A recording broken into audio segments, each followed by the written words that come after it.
할렐루야. 하나님 은혜와 사랑으로 오늘 하루도 기쁘고 감사하게 살아가는 한 날이 되시기를 바랍니다. 다 같이 사도신경으로 신앙고백 같이 하심으로 새벽 예배 하나님 앞에 같이 드리십니다. 전능하사 천지를 만드신 하나님 아버지를 내가 믿사오며 그 외아들 우리 주 예수 그리스도를 믿사오니 이는 성령으로 잉태하사 동정녀 마리아에게 나시고 본디오 빌라도에게 고난을 받으사 십자가에 못 박혀 죽으시고 장사한 지 사흘 만에 죽은 자 가운데서 다시 살아나시며 하늘로 오르사 전능하신 하나님 우편에 앉아 계시다가 저리로서 산 자와 죽은 자를 심판하러 오시리라. 성령을 믿사오며 거룩한 공예와 성도가 서로 교통하는 것과 죄를 사하여 주시는 것과 몸이 다시 사는 것과 영원히 사는 것을 믿사옵나이다. 아멘. 할렐루야. 오늘 함께 보실 하나님의 말씀은 창세기 23장 1절부터 20절 마지막 절 말씀까지입니다. 창세기 23장 1절로 20절 말씀 한 절씩 교독하시겠습니다. 사라가 127세를 살았으니 이것이 곧 사라가 누린 횟수라.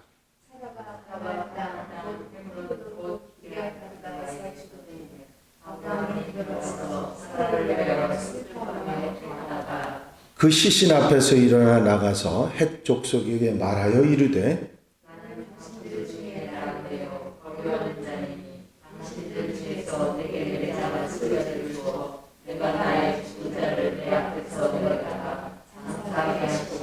헷 족속이 아브라함에게 대답하여 이르되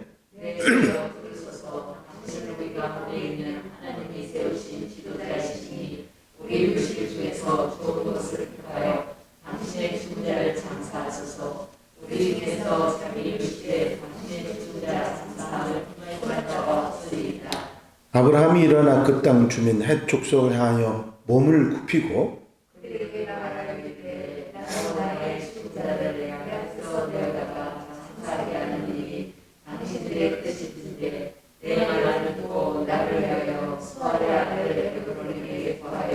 그가 그의 반머리에 있는 그의 막벨라 굴을 내게 주도록 하되 충분한 대가를 받고 그 굴을 내게 주어 당신들 중에서 매장할 소유지가 되게 하기를 원하노라 하매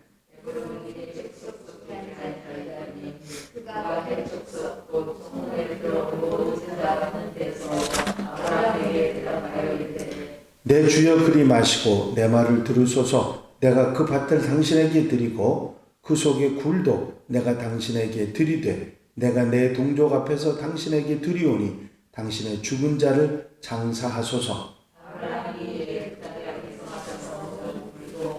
그 땅의 백성이 듣는 데서 에브론에게 말하여 이르되 당신이 합당히 여기면 청하건대 내 말을 들으시오. 내가 그 밭값을 당신에게 주리니 당신은 내게서 받으시오. 내가 나의 죽은 자를 거기 장사하겠노라. 내 주여 내 말을 들으소서. 땅값은 은 400세겔이나 그것이 나와 당신 사이에 무슨 문제가 되리이까. 당신의 죽은 자를 장사하소서.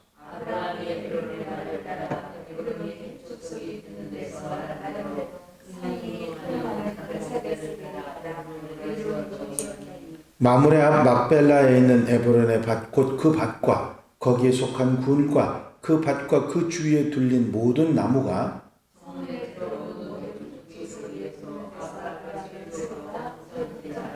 그 후에 아브라함이 그 아내 사라를 가나안 땅 마므레 앞 막벨라 밭 굴에 장사하였더라. 마므레는 곧 헤브론이라. 이와 같이 그 밭과 거기에 속한 굴이 햇쪽으로부터 아브라함에게 아멘. 할렐루야. 본문 말씀은 아브라함의 아내인 사라의 죽음과 아브라함의 애곡 그리고 사라의 장지를 막벨라 굴로 매입하고 장례를 치르는 일련의 과정에 관한 이야기입니다. 65세의 나이로 아브라함을 따라서 하란을 떠나고 가나안 땅으로 들어온 지 62년, 언약의 후손인 이삭을 낳은 후로는 37년 만에 사라는 아브라함보다 38년 먼저 127살의 나이로 세상을 떠납니다. 지상 가나안을 떠나서 하늘 가나안으로 부름을 받은 것이죠. 사라는 유랑 생활을 하면서 애굽과 그랄에서 위기를 만났고 고비도 넘기고 후손 문제로 인간적인 아픔 또 실수도 있었습니다. 하지만 아브라함의 동반자요 믿음의 순종의 삶을 살아갔던 약속된 후손의 어머니요 모든 믿는 자의 어머니로 존경받는 여인인 것입니다. 사라가 127세 살았다 하는 여자의 나이로 성경에 기록된 경우는 유일합니다. 사라만이 몇 살을 살았다 하는 기록이 여인으로서는 한 사람 나오는 경우인데, 이처럼 사라의 나이를 성경이 언급했던 것은 아브라함과 더불어 하나님의 언약을 받은 자로 모든 믿는 자들의 어머니가 되었기 때문일 것이다 하는 것을 우리가 짐작합니다. 이 사라가 장사된 가나안 땅 헤브론은 아브라함이 가나안에 들어와서 이주해서 초기에 한 20년 정도 거주했던 곳이고, 그 후에 그랄과 브엘사바를 거쳐서 약 40년 만에 이곳에 돌아옵니다. 아시는 대로 유목민족은 한 곳에 거하는 것이 아니라 그 지역에 왔다 할지라도 이것저것 목초지를 따라서 옮겨지기 때문에 그렇습니다. 아브라함은 하나님의 부름을 받기까지 이곳에 머무르게 됩니다. 사라가 죽자 아브라함은 사라 곁에서 떠나지 않고 슬퍼 애통합니다. 그 시간은 얼마가 되는지 나와 있지는 않습니다만 계속해서 그런 모습으로 있다가 장례를 위해서 장지를 준비하려고 일어납니다. 그 시신 앞에서 일어나 나가서 헷족속에게 말하여 이르되, 헷족속은 히타이트 족을 말하는데 당시 헤브론 지역을 지배하고 있던 족속이고 그 땅의 원주민들입니다. 이들에게 아브라함은 아내를 매장할 소유지를 달라고 말합니다. 나는 당신들 중에 나그네요 거류하는 자니 당신들 중에서 내게 매장할 소유주를 주어 내가 나의 죽은 자를 내 앞에서 내어다가 장사하게 하시오. 이 말을 들은 헷족속들의 대답은 아주 우화족입니다. 당신이 여기에 그 헷족속의 표현대로 보면 내 주여 들으소서, 당신은 우리 가운데 있는 하나님이 세우신 지도자이니 하는 표현이 있습니다.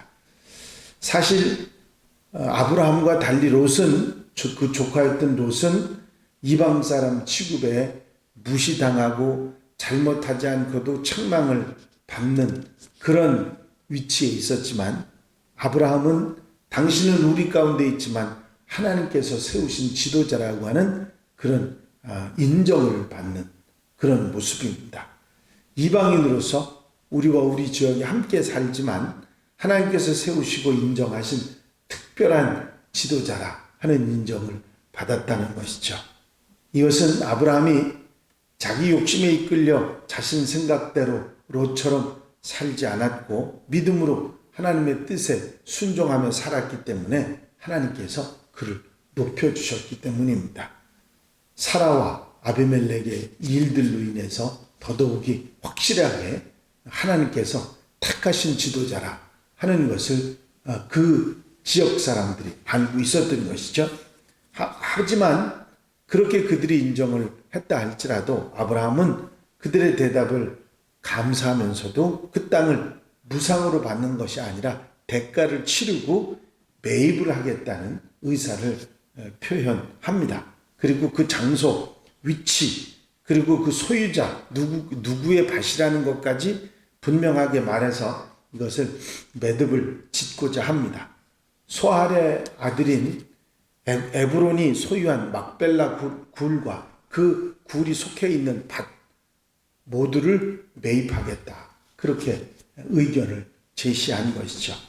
이 말에 그 밭의 주인인 에브론은 먼저는 그냥 써도 된다고 당신에게 드리겠다고 말을 하지만 후에는 받을 금액을 말함으로 충분한 대가를 받으려고 합니다.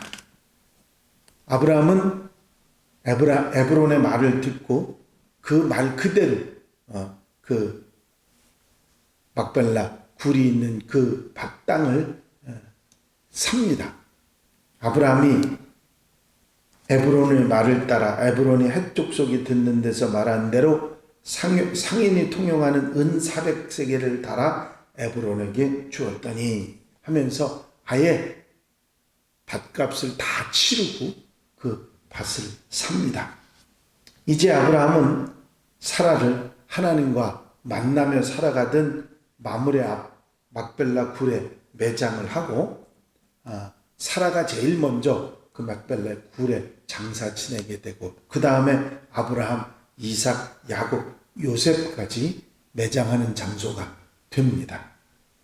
그 후에 아브라함이 그 아내 사라를 가나안 땅 마므레 앞 막벨라 밭 굴에 장사하였더라. 이 사라의 매장지 매입에 관한 이 이야기를 통해서 우리가 알 수 있는 게 있습니다. 그건 뭐냐면 아무리 사람이 수명이 길고 오래 산다 할지라도 언젠가는 누구든지 하나님의 부르심을 받는다. 앞뒤 가는 차이는 있을지 모르지만 누구든지 부르심을 받는다 하는 것을 깨닫게 됩니다. 아브라함이 자기 중심으로 살지 않고 하나님 중심으로 믿음으로 순종으로 살아갔기 때문에 이방인이고 유목민이었지만 그 지역에 사는 원주민들에게 문상을 받고 하나님이 세우신 지도자로 인정을 받고 있는 것을 봅니다. 자기 욕심을 따라 인간적인 생각으로 그렇게 살아갔던 롯은 사람 대접을 못 받았지만 하나님 중심으로 살아갔던 아브라함은 지도자로 인정받는 훌륭한 그런 삶의 모습을 우리가 볼 수 있습니다. 무상으로 제공하겠다고 하는 의사를 밝혔음에도 아브라함은 분명히 계산을 함으로써 영원한 소유권을 가지게 됩니다. 상징적으로 하나님이 주신다고 약속하신 가나안 땅의 정식 주인이 됐던 것이죠. 결국 막벨라 굴은 이스라엘 민족의 조상 그 족장들의 묘실이 돼서 영원한 소유권을 주장하고 있는 것입니다. 우리도 아브라함처럼 하나님 중심으로 살아가고 장래를 준비할 수 있는 지혜가 있고 하나님께 인정받아 세우심을 받는 그런 성도들이 되어야 될 줄로 믿습니다. 철저한 아브라함의 이 모습 가운데서 우리가 이 땅에 살아가면서 이방인들과 세상 사람들과 살아가면서 어떤 자세와 어떤 모습으로 살아가야 하는가 하는 것을 분명히 깨닫게 해주는 그런 말씀입니다. 우리가 세상 속에서 세상 사람들과 함께 살아가지만 하나님의 사람으로 우리는 이렇게 살아야 한다 하는 교훈들을 받게 되는 것이죠. 오늘 하루도 하나님의 사람답게 하나님 중심으로 믿음과 순종으로 아브라함처럼 아름다운 삶을 사는 복된 하루, 아름다운 삶이 되시기를 주의 이름으로 축원합니다. 축원합니다. 기도드리십니다. 사랑과 은혜가 영원히 많으신 아버지 하나님, 오늘 하루의 삶도 주님 앞에 먼저 기도함으로 출발할 수 있도록 인도하신 주의 은혜를 감사를 드립니다. 아브라함과 롯의 삶의 비교를 통해서 아브라함이 인간 중심 자기 생각 욕심으로 사는 것이 아니라 하나님 중심으로 믿음과 순종으로 살아갔던 그 삶의 결과가 결국은 이방인들 가운데서도 인정받는 삶을 살아갔음을 저희는 기억합니다. 아버지, 우리의 삶도 아브라함처럼 하나님 중심으로 살고 내 중심으로 살아가지 않으며 믿음으로 순종으로 사는 하나님의 백성들, 아브라함의 후손들이 되게 하여 주시옵소서. 그래야 이 땅에서 인정받는 삶을 살아갈 뿐만 아니라 하나님의 축복 가운데 아브라함의 축복을 이어가는 하나님의 백성들이 되게 하여 주시옵소서. 이 한 날의 삶도 온전히 주님께 맡겨드립니다. 친히 주장하시고 인도해 주셔서 넉넉한 아버지 은혜 가운데 사는 복된 하루로 삼아 주시옵소서. 허락하여 주실 줄로 믿사옵고 예수 그리스도의 이름으로 기도하옵나이다. 아멘. 주님 가르친 기도 함께 드리십니다. 하늘에 계신 우리 아버지시여, 이름이 거룩히 여김을 받으시오며 나라의 마옵시며 뜻이 하늘에서 이루어진 것 같이 땅에서도 이루어지이다. 오늘날 우리에게 일용할 양식을 주옵시고 우리가 우리에게 죄 지은 자를 사하여 준 것 같이 우리 죄를 사하여 주옵시고 우리를 써들지 말게 하옵시며 다만 안에서 과옵소서. 나라와 권세와 영광이 아버지께 영원히 싸움나이다. 아멘. 이 시간 기도하실 때에 교회 분과 발전을 위해서 또 공통기도 제목들 위해서 중보기도할 분 위해서 기도하시고 창립 50주년 위해서 우리가 모든 것을 회복하는 그런 계기가 되기 위해서 기도해 주시고 자유롭게 기도하시기 바랍니다.